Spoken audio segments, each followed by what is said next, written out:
박희락 교수입니다. 오늘은 호기심 있는 주제로서 미국과 중국이 군사적 충돌을 하면 누가 더 셀까, 누가 이길까 하는 부분에 대해서 한번 말씀드려 보겠습니다. 최근 미국의 대선 결과에 대해서 우리 한국 내에서도 상당한 논란이 일어나고 있습니다. 어떤 분들은 트럼프 대통령이 재선되는 것이 우리 한국에게 유리하다 이렇게 생각하시는 분도 있고요. 또 어떤 사람은 바이든 당선자가 되는 것이 더욱 낫다 이런 분들도 있는 것 같습니다.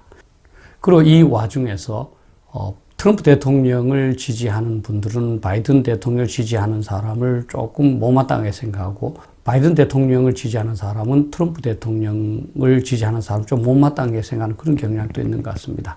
근데 저는 두 쪽 입장이 저는 다 일리가 있다고 봅니다. 트럼프를 선택하는 분들은 트럼프 대통령이 중국 관계에 대해서 더욱 단호하게 대응할 것이다.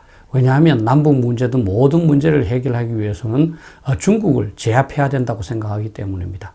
또 바이든을 지지하는 사람들은 북한에 대해서 좀 더 단호하게 하는 것이 필요하고, 또 중국 대응에 있어서도 트럼프 대통령처럼 허장성세로 하는 것보다는 좀 더 합리적이면서 체계적으로 압박을 가하는 것이 더욱더 효과가 있고 중요하다 이렇게 보기 때문인 것 같습니다. 결국 미중 대결이 어떻게 되느냐에 따라서 우리의 운명이 결정된다고 보는 것 같습니다. 왜냐하면 다수의 학자들이 미중 대결은 숙명적이다 이렇게 평가하고 있기 때문입니다. 시카고 대학의 미어 쉐이머 교수는 강대국 국제정치의 비극 The Tragedy of Great Power Politics라는 책을 2001년도에 발간했는데, 이 책을 통해서 미국과 중국 간의 대결은 불가피하다 이렇게 예언을 하고 있습니다. 또 하버드 대학의 앨리슨 교수도 2017년에 전쟁으로 운명지어지다, 운명지어졌다고 평가하고 있습니다. Destined for War. 미국과 중국은 투키디에스 함정을 회피할 수 있을까?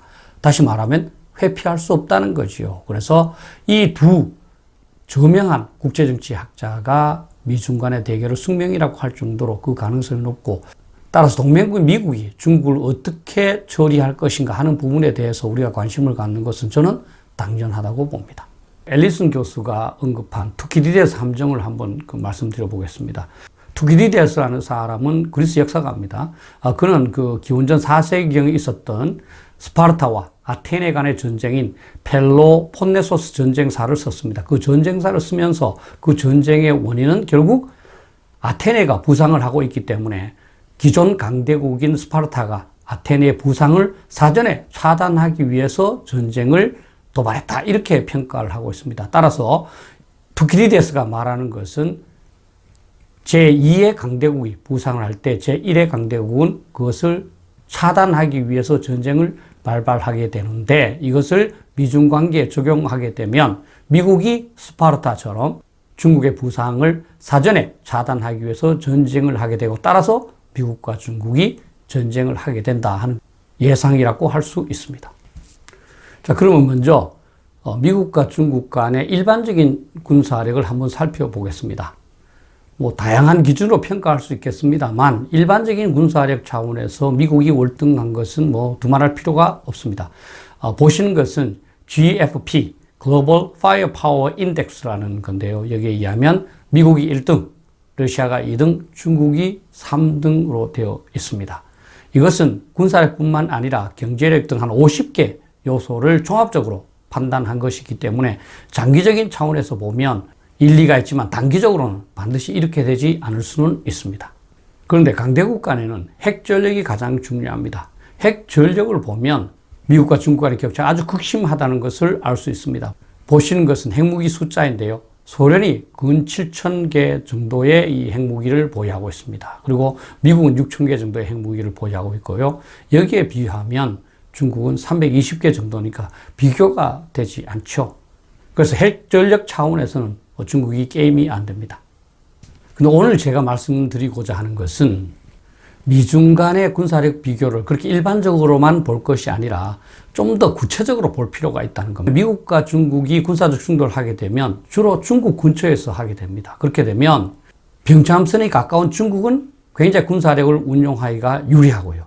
미국은 멀리에서 군사력을 그쪽까지 이동시켜야 하기 때문에 불리한 점이 있습니다. 따라서 전체적으로 미국의 군사력이 강하더라도 분쟁이 일어나는 현장에서는 중국이 더욱 강할 수도 있다 하는 겁니다. 이런 차원에서 랜드 연구소에서 연구한 결과를 한번 소개해 드리겠습니다. 이 랜드 연구소에서 이제 계속적으로 이제 업데이트하면서 유지하고 있는 자료인데요. 랜드 연구소에서는 현대의 전쟁 수행에 가장 중요한 9가지 기능을 쭉 식별을 했습니다. 주로 해공군 능력입니다만 그 9가지 능력을 기준으로 각 분쟁의 시나리오별로 미국과 중국이 얼마 정도 유리, 불리하냐를 한번 표시하고 있습니다.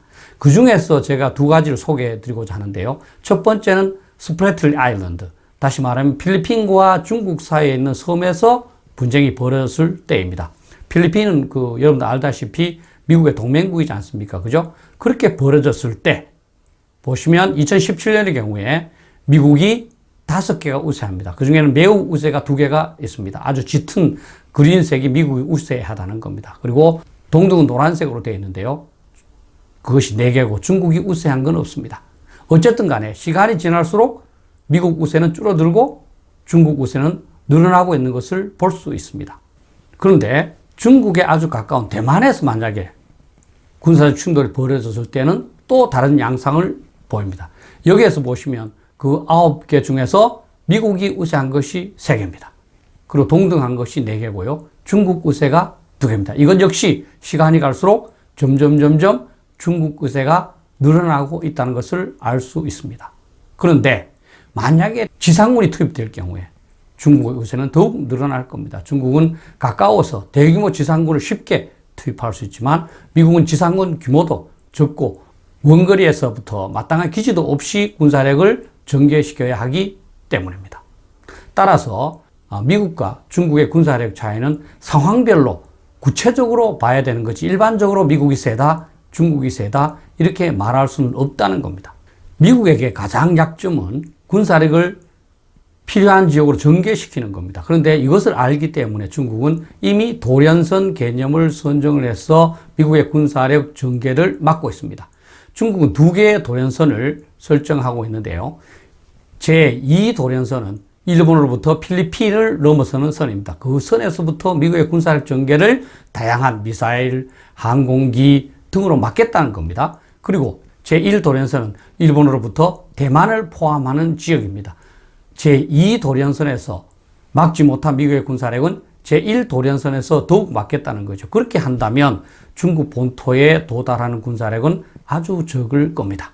이것은 아마 한반도 상황에도 적용될 수 있습니다. 한반도의 상황이 발생했을 경우에 미국의 군사력 전체가 전개만 할 수 있다면 매우 유리하죠. 그러나 중국은 다양한 항공기, 미사일 전력을 통해서 미국의 군사력 전개를 막을 수 있고 그렇다면 미국은 아주 제한된 군사력을 전개하는 상태에서 중국과 전쟁을 해야 된다는 거죠. 지금은 당연히 중국의 전체적인 군사력이 불리합니다만 중국은 전략적 차원의 군사력도 계속 증강하고 있습니다. 여러분들 잘 아시다시피 비록 항모 하나의 능력 자체가 미국하고는 비교할 수 없지만 어쨌든 간에 중국은 2척의 항모를 갖고 있고 3척을 건조하고 있습니다. 그리고 4척의 SSBN 핵잠수함을 보유하고 있습니다. 여기에 7,200km 사거리를 가진 지항2 SLBM을 탑재하고 있습니다. 따라서 만약에 미국이 중국을 핵공격하겠다고 위협할 경우에 중국은 태평양상에 이 핵잠수함이 나가서 미국의 주요 도시를 초토화시키겠다 이렇게 위협할 수 있습니다. 따라서 미국이 핵전력이 강하지만 중국에 대해서 사용하기는 굉장히 어려운 상황입니다. 또 이외에도 중국은 등펑 5A, 등펑 5B, 등펑 3A, 등펑 31AG, 등펑 41 등 다양한 형태의 대륙간 탄도미사일을 구비하고 있습니다. 미국이 나름대로 요격 무기를 갖고 있습니다만 현재는 44기에 불과하기 때문에 중국이 재래식과 핵무기를 섞어서 사용할 경우에 미국이 다 막기는 굉장히 어려운 상황이라고 할 수 있습니다. 그리고 중국은 아까 말씀드렸다시피 다양한 지대함 미사일을 개발해서 도련선 자체를 수호하고 있고 그리고 전략 폭격기도 개발해 나가고 있습니다. 이렇게 본다면 시간이 갈수록 점점 중국의 군사적 우위가 높아질 수밖에 없다. 이렇게 봐야 합니다. 제가 호기심 차원에서 이 문제를 다룬다고 그랬습니다만 한 평가를 내려보면 전반적으로 미국의 군사력이 우세한 것은 사실입니다. 그런데 중국 근처에서 전쟁을 수행할 경우 중국은 내선, 그러니까 안에서 사방을 막는 그런 형태가 됩니다. 따라서 병참선이 짧고 동일한 군사력을 다양한 지역에 활용할 수 있는 그런 이점이 있죠.